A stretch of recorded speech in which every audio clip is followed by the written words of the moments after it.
বাড়ির গাছের এত সুন্দর ফুল ফুটতে দেখে তো মনটাই ভালো হয়ে গেছিল। এরপর তো এনার্জি ড্রিঙ্ক দিয়ে দিনটা শুরু করলাম। তারপর সকাল সকাল স্নান করে পুজোটা সেরে ফেললাম।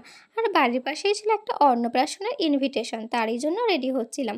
আর আমার সেরকম মেকআপ প্রোডাক্ট বলতে কিছু নেই। ওই সিটাফিলের ময়েশ্চারাইজার, সুইস বিউটির ফাউন্ডেশন, কালার সেন্স আর সুইস বিউটির দুটো লিপস্টিক, মার্সের একটা আইলাইনার, আর ছিল মিডনাইটের কাজল। আর আমার আইশ্যাডো প্যালেটের অবস্থা কি হয়েছে দেখো, মানে হাতের থেকে পড়ে গিয়ে এরকম অবস্থা হয়েছে। তারপর আমার লুকটা তোমাদেরকে শেয়ার করলাম। আর এখানে তো বেরিয়ে পড়েছিলাম সবাই মিলে, দিদি, বৌদি, ভাইপো। আর আমার আউটফিটটাও তোমাদের সঙ্গে শেয়ার করে নিলাম। তারপরে তো চলে গেছিলাম অন্নপ্রাশনের বাড়িতে। সবার সাথে কথা বলে তারপরে বসে পড়েছিলাম আর কি খাওয়ার জন্য।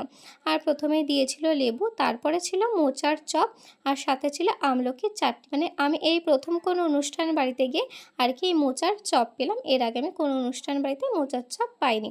আর ছিল সাদা ভাত, মুড়ো ঘন্ট, ডাল, আর ছিল ঝুরো আলু ভাজা। আর এই ঝুরো আলু ভাজা দিয়ে লেবু চিপে ভাত ডাল খেতে যে কি ভালো লাগে, বাঙালির ইমোশন বলে কথা। এরপর তো ছিল দই কাতলা, রান্নাবান্না খুবই ভালো হয়েছিল। তবে এরপরেই কিন্তু মানে আমার মেন কোর্স খাওয়া শেষ হয়ে গেছিলো, কারণ এরপরে দিয়েছিল মাটন, যেটা আমি খাইনি। পাশে ভাইপো বসেছিল আর কি, তারই প্লেট থেকে ভিডিওটা করে নিয়েছিলাম। আর শেষ পাতে ছিল চাটনি, পাঁপড়, আর ছিল রায়তা। আর শেষে তো আইসক্রিম খেয়ে নিয়েছিলাম। আর পাশে আমি আর ভাইপো বসে গল্প করছিলাম। তো চলো টাটা, দেখা হচ্ছে নেক্সট কোনো ভিডিওতে।